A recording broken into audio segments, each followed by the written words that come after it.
अस्सलाम वालेकुम viewers, welcome to किताब नगरी यूट्यूब चैनल। किताबों की नगरी में खुशामदीद। मैं हूं आपकी होस्ट जिया खान और आज मैं आप लोगों के लिए लेकर आई हूं इस्तिशा गौहर के कलम से तहरीर करदा नावल सागर एपिसोड नंबर 8 को लेकर। एपिसोड की जानिब बढ़ने से पहले चैनल को कर लीजिए सब्सक्राइब, वीडियो को लाइक और बेल आइकन दबा दीजिए। अब शुरू करते हैं आज के एपिसोड। ये नावल आप किताब नगरी यूट्यूब चैनल पर पढ़ रहे हैं। जिस हलाल की खातिर वो हराम छोड़कर घर से निकली थी, इसकी ऐसी कीमत चुकानी पड़ेगी वो किसी के निकाह में थी। इसके बावजूद इसके साथ जो कुछ होने वाला था वो हलाल नहीं था। इसने सख्ती से अपने बाजू अपने सीने पर लपेट रखे थे कि कहीं वो इसके कपड़े ना फाड़ दे। वो अनछुई थी। अभी तक इसके जायज़ और हलाल शौहर ने इसे यूं हाथ नहीं लगाया था और एक गैर मर्द इसकी आबरू रेजी करने वाला था। इसकी आंखों से गरम गरम आंसू बह निकले। इसने बेइख्तियार अल्लाह से किसी गैबी मदद की दरख्वास्त की थी। वो यूं बेआबरू नहीं होना चाहती थी।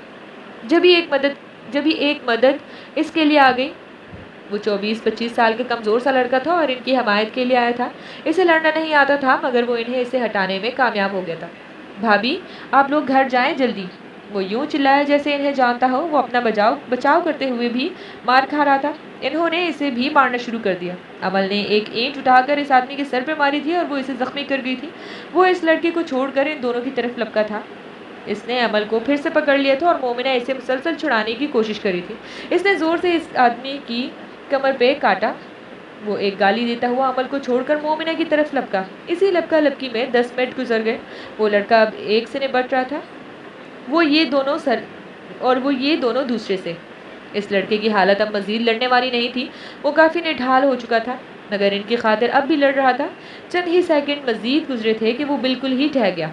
अमल को परेशानी हुई। इस वक्त सन्नाटा था और रोड के इस तरफ कोई इनकी मदद को नहीं आ सकता था। अब तो ट्रैफिक भी नज़र नहीं आ रहा था। बेख्तियार इसकी आंखों से आंसू बहने लगे। वो हिम्मत हार रही थी, मगर मोमिना को बचाने की गर्ज से हाथ पांव मार रही थी। इसी असना में दूर से एक तेज़ रफ्तार गाड़ी आती दिखाई दी। इसके जी में आया इसके सामने वो कूद जाए या इससे मदद मांग ले, मगर वो तेज़ रफ्तार गाड़ी इसके कुछ कहे बिना भी करने से पहले ही वहाँ रुक गई। वो अंदर से निकलते हुए बेहद मुश्तिल सागर पर इसकी नज़र पड़ी तो बेइख्तियार वो ज़मीन पर ढह सी गई। मोमिना इसके पास ही बैठ गई। वो अब इन दोनों से निपट रहा था, अच्छी लड़ाई कर लेता था। वो इसे देख रही थी और इसे यूं लड़ते देखकर वो सोचने लगी कि वो कोई आम चोर नहीं था, डाकू ही था जो इतनी महारत से लड़ रहा था। 1 मिनट में इसने इन दोनों आदमी को ढेर कर दिया था। मोमिना एकदम से इसकी टांगों से लिपटी थी। वो बहुत डर गई और ज़ोर ज़ोर से रो रही थी। वो इस लड़के को उठाता इसे शुक्रिया कहकर गाड़ी की तरफ बढ़ने का इशारा करता इसकी तरफ आया। वो यूं ही साकित बैठी आंसू बहा रही थी। इसकी चादर भी कहीं और पड़ी थी। इसने सबसे पहले इसकी चादर उड़ाई और झुककर इसके पास बैठा। आप ठीक हैं? कोई चोट तो नहीं लगी आपको? क्या था इसकी आवाज़ में? वो झूठा था, धोखेबाज था, मगर इस वक्त वो हकीकतन परेशान भी था और बुरी तरह घबराया हुआ भी। वो इसके लिए परेशान था, जो भी था, मगर वो इसकी मदद करने के लिए आया था। वो मदद का फरिश्ता बन के आया था। वो यूं ही सर झुकाए साकित बैठी आंसू बहा रही थी। इसे नज़र उठाकर देखने की हिम्मत भी ना हुई और इसे सहारा देता अपने साथ गाड़ी तक लाया था। पहले वो अस्पताल गया और इस लड़की की मरहम पट्टी वगैरह करवाई। इसे अभी चंद एक खराशें आई थी और मोमिना को भी। इन सबको चेकअप करवा कर और दवाइयाँ लेकर इसने लड़के को कहीं उतारा और फिर गाड़ी घर की जानिब मोड़ ली। कोई कुछ ना बोला। सागर ने कुछ नहीं पूछा, ना वो कुछ बोली। इसने तो घर में दाखिल होने से इनकार भी नहीं किया था। वो मोमिना को बिस्तर में लिटा कर तसल्ली देकर तकरीबन सुलाकर बाहर आ गया। वो अभी तक यूं ही खड़ी थी जैसे सज़ा मिली हो।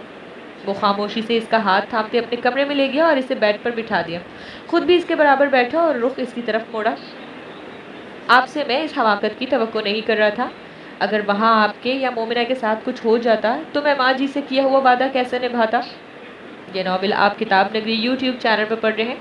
वो इसको ये नहीं कह सका था कि अगर इसे कुछ हो जाता तो वो अपने आप को कैसे संभालता, कैसे जीता इसके बगैर। आपको ज़रूरत क्या थी इस तरह घर छोड़ने की? हमारा कोई झगड़ा हुआ था? मारा था मैंने आपको? परेशान करता हूँ, ज़रूरत की चीज़ें लाकर नहीं देता, आपका ख्याल नहीं रखता? ऐसा क्या कर दिया था मैंने जो आप यूं बगैर बताए घर छोड़ने जा रही थी? वो जो अब तक खामोशी से इसकी सुन रही थी एकदम से जैसे फट पड़ी। झूठे हो तुम, झूठ बोलते हो मुझसे। झूठ भी अगर बोला होता तो यूं घर छोड़ने का कोई जवाब नहीं बनता। वो इससे ये नहीं पूछ पाया था कि कौन सा झूठ। मैं ऐसे आदमी के साथ नहीं रह सकती जो हराम कमाता हो, लोगों की जेबें काटता हो और हमें भी हराम खिलाए। वो गुस्से में थी। वो भूल गई थी कि कुछ देर पहले वो इससे बहुत बड़ी मुसीबत से बचा कर लाया था। آپ کو جو بھی شکایت ہے آپ مجھ سے کہنا چاہیے تھا، یوں گھر چھوڑ کر نہیں جانا چاہیے تھا۔ اگر وہ لڑکا عمر آپ کو وہاں نہ دیکھتا، وہ مجھے نہ بتاتا تو؟ اس نے نہ اس الزام کی تصدیق یا نہ تردید۔ وہ اب بھی الجھی تھی، وہ اس کے الزام جھٹلا نہیں رہا تھا۔ تو کیا واقعی؟ اس سے آگے وہ سوچنا نہیں چاہتی تھی۔ آپ کو یہاں نہیں رہنا تو کوئی بات نہیں، میں آپ کو دوسرا گھر لے دوں گا، لیکن آپ میری ذمہ داری ہیں، میں آپ کو یوں اکیلا نہیں چھوڑ سکتا۔ تمہیں شاید میری بات سمجھ نہیں آئی، میں تمہارے ساتھ تمہارے کسی احسان یا ذمہ داری کے ساتھ نہیں رہنا چاہتی، میں اب تم سے کوئی تعلق نہیں رکھنا چاہتی۔ آخر میں اس کی آواز ایک دم تیز ہو گئی۔ وہ کیا سوچی تھی؟ ساگر کو لگا اس کے پیروں کے نیچے سے کسی نے زمین کھینچ لی ہو۔ وہ اس پہ غصہ نہیں، وہ اس سے نفرت نہیں کرتی تھی، وہی نفرت جو وہ ہمیشہ سے کرتی آئی تھی۔ آپ کی طبیعت ٹھیک نہیں ہے، اس بارے میں ہم بعد میں بات کریں گے، آپ جا کر سو جائیں۔ وہ یوں بولا جیسے وہ کوئی اور زبان بول رہا ہو جو اس کے سمجھ میں بھی نہ آ رہی ہو۔ وہ کیا کہہ رہا ہے؟ وہ چپ چاپ اٹھ کر باہر نکل گیا، لیکن اس بار وہ دور نہیں گیا تھا، بس گھر سے باہر ہی گیا تھا۔ وہ سوچنا بھی نہیں چاہتا تھا کہ اس کے ساتھ کیا ہو رہا تھا۔ شام کو جب وہ گھر سے نکلا تھا اس کا تھپڑ کھا کر، تو وہ غصے میں تھا۔ وہ واقعی نہیں سمجھتا تھا اس لڑکی نے بنا اس کا جواب جانے کیوں اس پر فرد جرم عائد کر دی تھی۔ وہ اسے چور یا ڈاکو یا غلط کاموں میں ملوث کوئی آدمی سمجھ رہی تھی۔ وہ اگر ایسا میں سمجھ رہی تھی تو اس میں اس کا تو کوئی قصور نہیں تھا، وہ تو ثبوت کی بنا پر ہی ایسا کر رہی تھی، تو کیا غلط تھا؟ لیکن وہ اس کی کسی بات کا یقین نہ کرتی، اسی لیے اس نے کوئی صفائی یا مجبوری بتانے کی کوشش نہیں کی۔ وہ ڈرائیو کرتے کافی دور نکل آیا تھا جب اس کے فون پر کال آئی۔ اس نے فون آف کرنا بھی ضروری نہیں سمجھا تھا۔ کون تھا جسے اس کے ہونے نہ ہونے پر سے فرق پڑتا تھا؟ پھر یہ تردد کیوں کرتا وہ؟ اس نے فون اٹھا کر کان سے لگایا۔ ہاں عمر بولو۔ وہ اس کے گیراج میں کام کرنے والا لڑکا تھا۔ اس وقت فون کیا تھا تو یقیناً کوئی ضروری بات ہوگی۔ بھائی میں نے ابھی بھابھی کو ایک چھوٹی بچی کے ساتھ بس اسٹاپ پہ دیکھا، ان کے ہاتھ میں سامان بھی ہے اور کچھ وہ پریشان لگ رہی ہیں۔ عمر کی بات سن کر اس کے پاؤں ایک دم بریک پر پڑے۔ کون سا اسٹاپ ہے؟ اور عمر نے جس اسٹاپ کا اسے بتایا وہاں پہنچنے میں اسے 1 گھنٹہ لگ جانا تھا۔ اس نے گاڑی واپس موڑی۔ تم نظر رکھو ان دونوں پر، اور کوئی نقل و حرکت ہو تو ان کا پیچھا کرنا اور مجھے فوراً بتانا۔ اس نے جی کہہ کر فون رکھ دیا۔ اف خدایا، وہ کیا کرنے کا سوچ رہی تھی؟ اس کا دماغ سائے سائے کرنے لگا تھا۔ وہ گاڑی اڑاتا اس تک پہنچا۔ اس نے کبھی اسے یوں بنا دوپٹے یا چادر کے کبھی اپنے گھر میں بھی نہیں دیکھا تھا، جسے اس وقت وہ فٹ پاتھ پر بیٹھی تھی۔ بالوں کی چٹیا آگے کو ہوئی پڑی تھی اور چند ایک لٹیں نکل کر اس کے چہرے کے گرد جھول رہی تھی۔ اس کا خون کھول اٹھا تھا۔ اس نے ان دونوں آدمیوں کو خوب مارا تھا، بس اتنا زندہ چھوڑا تھا کہ سانسیں لے سکیں۔ وہ عمر کا شکر گزار تھا، اگر وہ نہ ہوتا تو واقعی گڑبڑ ہو جاتی۔ وہ خود بھی کافی زخمی ہوا تھا۔ یہ ناول آپ کتاب نگری یوٹیوب چینل پر پڑھ رہے ہیں۔ کچھ عرصہ قبل وہ گیراج میں بیٹھا تھا اور اس کے ہونٹوں پر بار بار مسکراہٹ آ جاتی تھی۔ کام کے دوران بھی مسکرا رہا تھا۔ باقیوں نے بھی اس کی مسکراہٹ کو نوٹ کیا تھا، مگر کوئی کہنے کی ہمت یا پوچھنے کی جرت نہیں کر سکتا تھا۔ عمر اس سے تھوڑا سا بے تکلف تھا۔ اس نے اپنی شادی کے بارے میں ابھی کسی کو نہیں بتایا تھا۔ اب وہ کام سے فارغ ہو کر تھوڑی دیر آرام کرنے بیٹھا تھا اور اپنے فون میں وہی تصویریں دیکھ رہا تھا جو مومنہ نے اس کے فون میں کھینچی تھی۔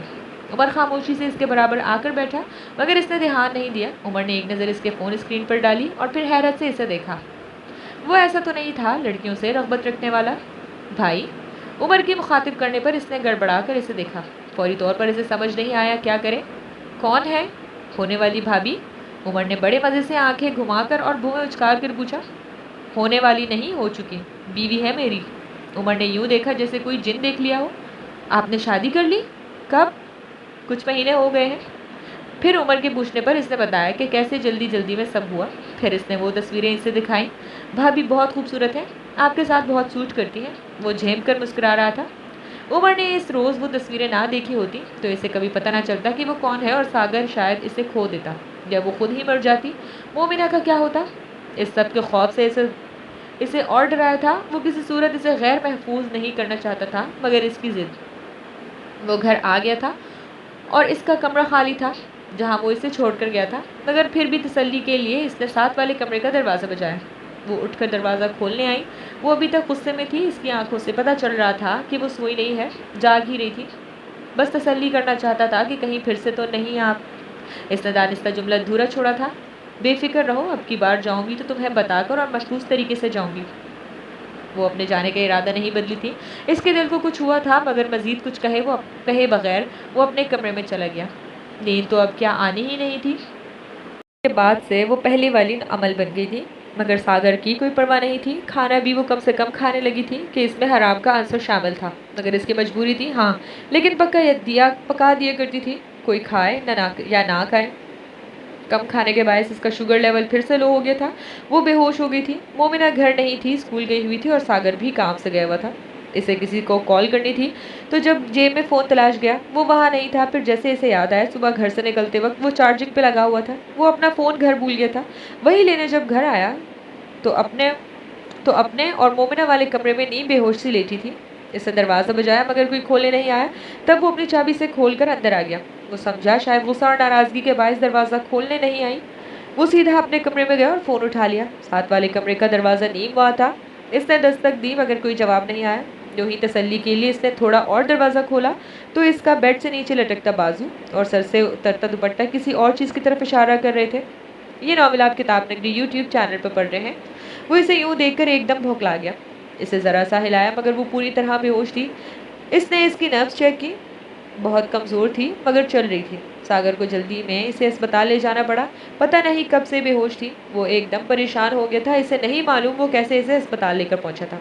डॉक्टरों ने फौरी चेकअप के बाद इसे ग्लूकोज चढ़ा दी और बेहोश होने की वजह खुराक की कमी की वजह से कमज़ोरी भी बता दी। और इस वक्त शदीद तनाव की कैफियत में था। ये लड़की वाकई इसकी सबसे बड़ी आजमाइश बन गई थी। वो 3 घंटे इसके होश में आने का इंतज़ार करता रहा, मगर वो तो जैसे नींद पूरी करना चाहती थी। मोमिना को अभी स्कूल से आने का टाइम था। वो चाहता था वो पहले जाग जाए ताकि वो वक्त पर मोमिना को स्कूल से जाकर ले आए। वो वहीं खड़ा था इसके बेड के पास। इसके फ़ोन पर किसी की कॉल आई। हाँ, सागर बात कर रहा हूँ। नहीं, मैं आज नहीं आ सकूँगा।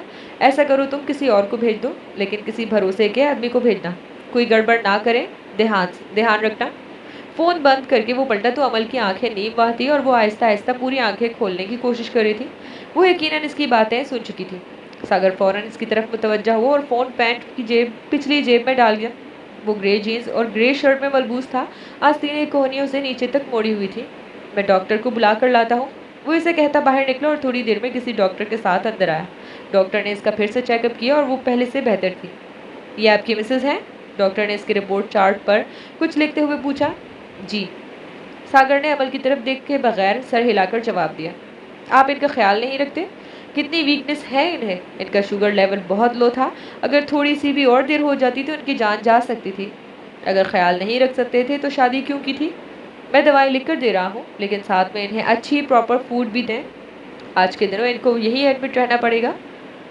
डॉक्टर इसे डांटता कुछ लिखकर इसकी तरफ बढ़ाता चला गया। अब वो दोनों अकेले थे। सागर इसकी जानिब नहीं देख रहा था। इसने डॉक्टर की डांट चुपचाप सुन ली थी बगैर कोई सफाई दिए। आपको कुछ चाहिए? सागर ने थोड़ी देर बाद इससे पूछा। अमल ने हल्का सा नफी में सर हिलाया। फिर वो डॉक्टर की थमाई पर्ची देखता इससे बोला, मैं ये दवाइयाँ लेकर आता हूँ।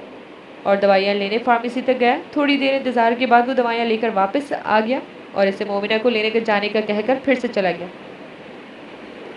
वो थोड़ी देर यूं ही लेटी रही। इसके जहन में बार बार इसके फ़ोन वाली बातें गूंज रही थी। इसके फ़ोन की घंटी से अमल होश में आई थी।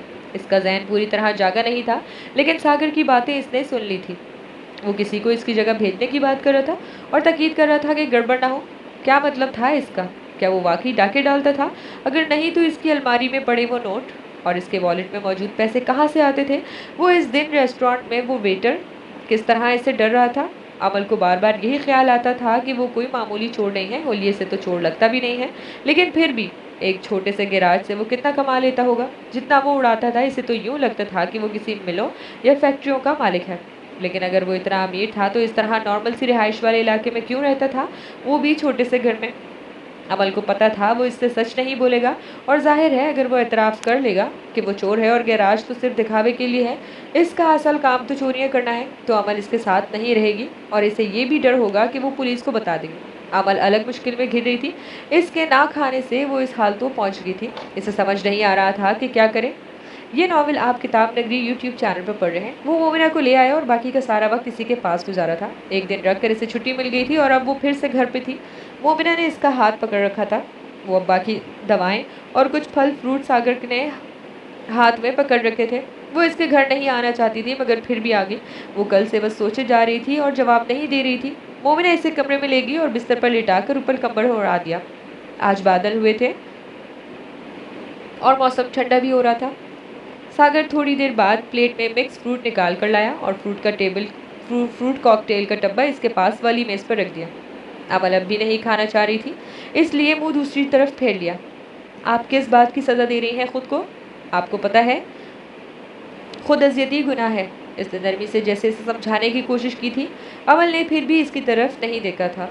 इसने डॉक्टर की डांट भी चुपचाप सुन ली थी, हालांकि वो हर चीज़ लाकर देता था और खाने की ताकीद भी करता था।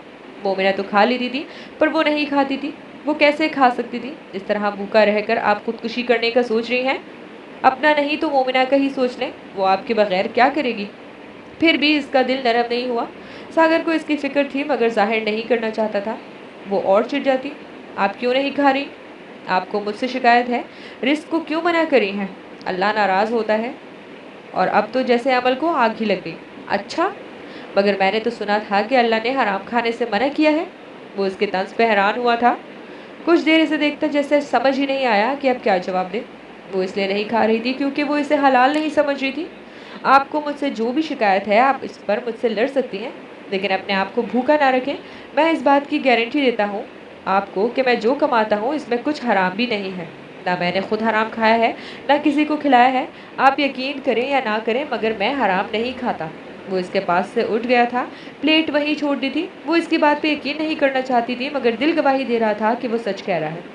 इसने दिल को निपटने की कोशिश की, मगर दिल इससे भी ज़्यादा ज़िद्दी निकला। इसे ही मलामत करने लगा। क्या मालूम वो वाकई चोर ना हो। वो जो इतने यकीन से कह कर गया था कि हराम नहीं है, तो इसका दिल भी कह रहा था कि इसे यूं ही बदगुमान है। मगर फिर वो सारी मशकूक बातें वो इसे पूछ लेगी, और अगर वो झूठ भी बोले तो कम अज़ कम इसके पास कोई तो जवाज़ होगा इसे झूठा साबित करने का। लेकिन कुछ पूछने की नौबत ही नहीं आई। मामलात पहले से बेहतर हुए थे। शायद इसे वाकई मोमना के बारे में ख्याल आ गया था। वो अभी छोटी थी और अकेली नहीं रह सकती थी। अमल ने शायद इसकी खातिर समझौता कर लिया। वो खाना खाती थी। अब अगर वो इसे हराम खिला भी रहा था तो इसका गुनाह सागर के ही सराहना था। जारी है। अपनी राय हमसे ज़रूर शेयर कीजिएगा कमेंट सेक्शन में। मिलते हैं नेक्स्ट एपिसोड में। शुक्रिया। अल्लाह हाफिज़।